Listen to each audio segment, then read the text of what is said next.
मेरे बहनों और भाइयों, अंग्रेज बिना खदक ढाल के नहीं माने।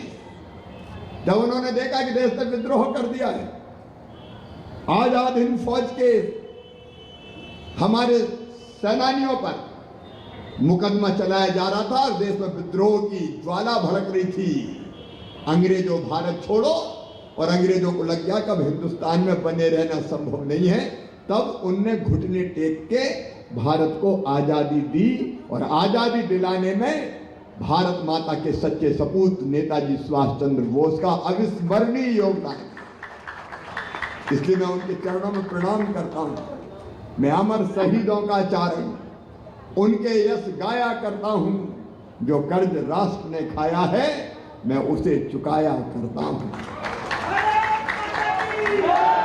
और आजादी के बाद भी तत्कालीन कांग्रेस की सरकार ने नेताजी के साथ न्याय नहीं किया, क्रांतिकारियों के साथ न्याय नहीं किया। हमें पढ़ाया गया कि हिंदुस्तान को आजादी महात्मा जी ने दिलाई, नेहरू जी ने दिलाई, इंदिरा जी ने दिलाई। बापू हम सबके लिए वंदनीय है, उनके योगदान को दुनिया भूल नहीं सकती। महात्मा गांधी को हम प्रणाम करते हैं, लेकिन मेरे बहनों और भाइयों, हम भूल गए महारानी लक्ष्मीबाई को, हम भूल गए तात्या टोपे को, हम भूल गए नाना साहब पेशवा को, हम भूल गए अमर शहीद कुंवर सिंह को, हम भूल गए राणा बख्तावर सिंह को, हम भूल गए टंट्या मामा को, हम भूल गए भीमा नायक को, हम भूल गए राजा रंगनाथ शाह को, शंकर शाह को, हम भूल गए राज बिहारी बोस को, हम भूल गए खुदीराम बोस को, हम भूल गए अमर शहीद उधम सिंह को, हम भूल गए लाल बाल पाल की जोड़ी को, हम भूल गए शहीद आजम सरदार भगत सिंह को, हम भूल गए चंद्रशेखर आजाद को, हम भूल गए दुर्गा भाभी को, हम भूल गए अशफाक उल्लाह खान को, हम भूल गए नेताजी सुभाष चंद्र बोस को, हम भूल गए स्वतंत्र वीर सावरकर को। अरे उनकी समाधि पे एक दिया भी नहीं, जिनकी लहू से मिली थी आजादी वतन, और जगमगा रहे थे मकबरे उनके जो बेचा करते थे शहीदों के कफन। न्याय नहीं।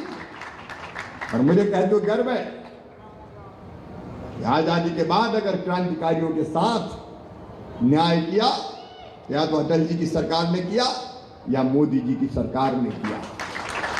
मोदी जी को धन्यवाद देता हूं। मध्य प्रदेश की धरती पर भी हमने जितने अमर क्रांतिकारी हुए उनकी स्मृति में स्मारक बनाने का काम किया है। आज ही जबलपुर में वो जेल जहां नेताजी सुभाष चंद्र बोस रखे गए थे, मैं पिछली बार गया था तब कह के आया था, इस जेल को उनकी स्मृति में, उनकी याद में इसको ऐसा बनाओ कि उनकी जितनी जरूरत के सामान थे वो सारे के सारे रखे हों। मैं खुद भी उस सामग्री को देख के आया था और हमने तय किया था कि जेल के उस हिस्से को नेताजी का स्मारक संग्रहालय बना दिया जाएगा। और आज मुझे कह दो खुशी है, जबलपुर जेल का वो हिस्सा खोल दिया गया है जनता के लिए, तो वो दर्शन करें नेताजी कौन सी कोठरी में रहे थे, उस समय कौन कौन से चीजों का वो इस्तेमाल करते थे। नेताजी की स्मृति अमर रखने के लिए हमारे प्रधानमंत्री नरेंद्र मोदी जी ने गणतंत्र दिवस 23 जनवरी से मनाने का ऐलान किया है। 23 जनवरी से 26 जनवरी तक। और इंडिया गेट पर भी अब नेताजी की भव्य प्रतिमा स्थापित होगी दिल्ली में। नेताजी सचमुच में उन्होंने जो योगदान दिया था उस योगदान को ये प्रणाम है। और मैं आज आप सबको हृदय से धन्यवाद देता हूं।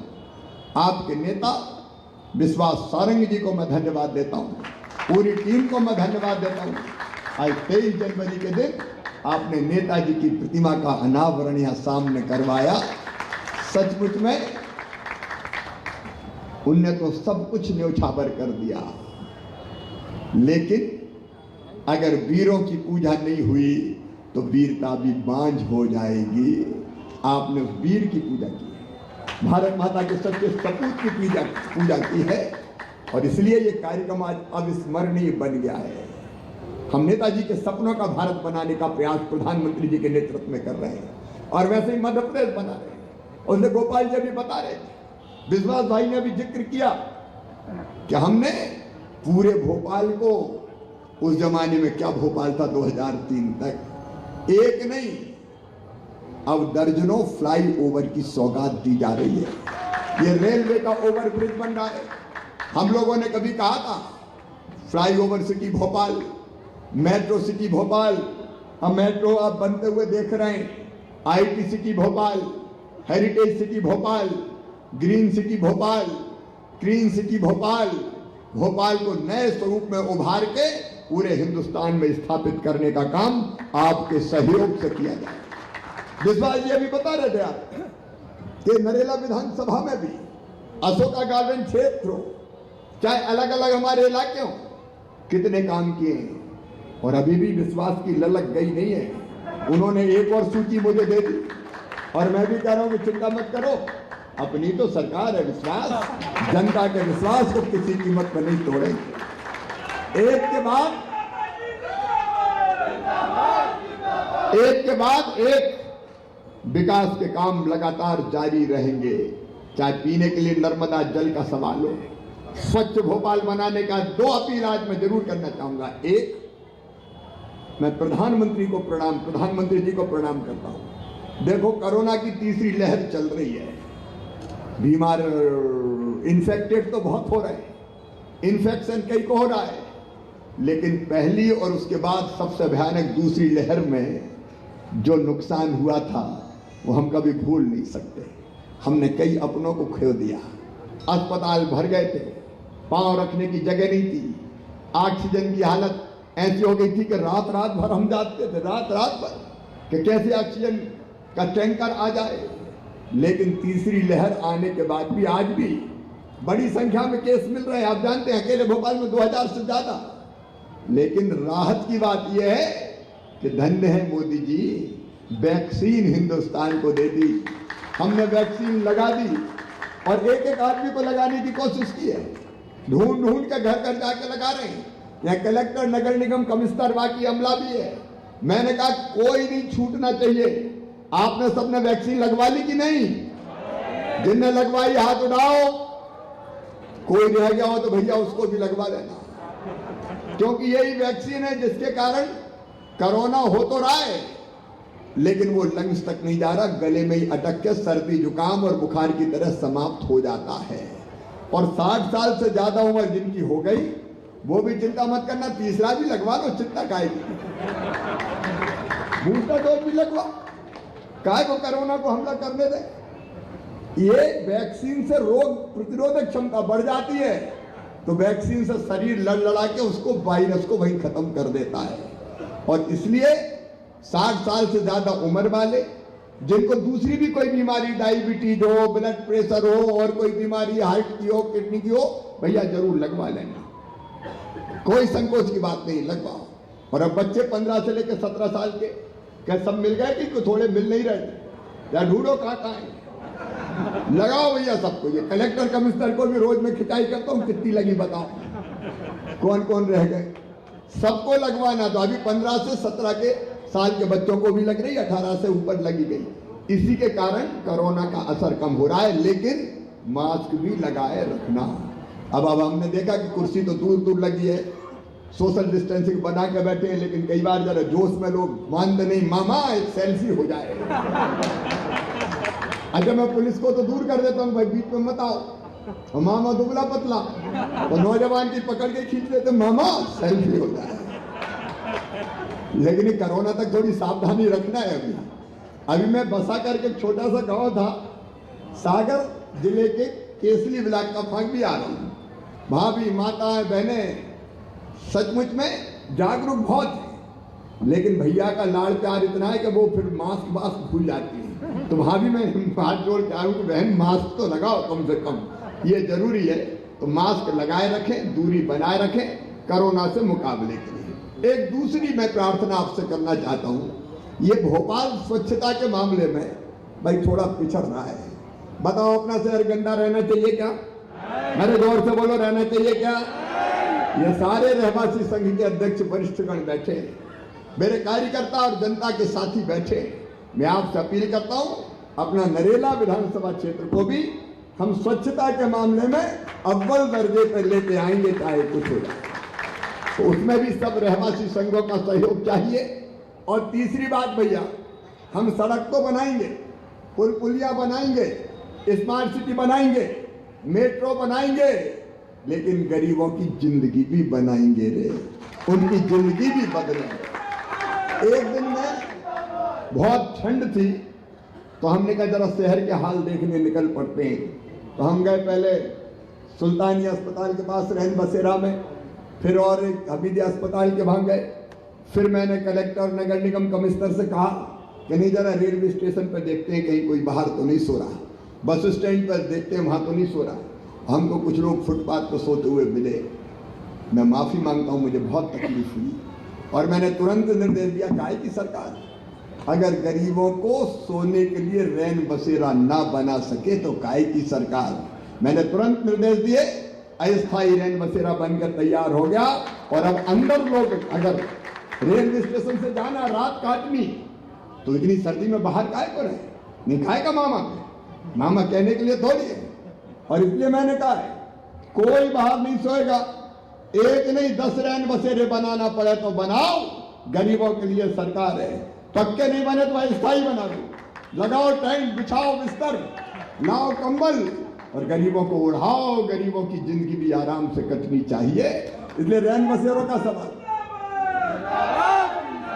दूसरी चीज, भोपाल में विश्वास जी कृष्णा जी बैठे, हम अभी दीनदयाल रसोई केंद्र चला रहे हैं कुछ, लेकिन अब मुझे लगा कई मजदूर बेचारे बाहर से आते हैं, अब खून पसीना एक करते हैं, मजदूरी करते हैं और होटल में खाएं तो पूरी मजदूरी वहीं चली जाए।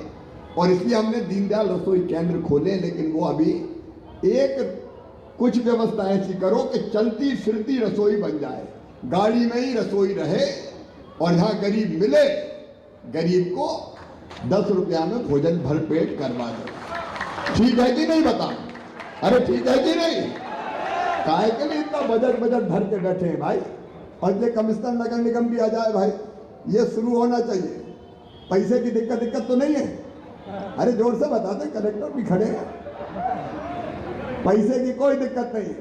और इसलिए चलने वाली गाड़ी जिसमें भोजन रहे, जहाँ मजदूर देखे खिलाओ भैया, काहे की दिक्कत यार, अपनी तो सरकार है, तो गरीबों को भरपेट भोजन होना चाहिए।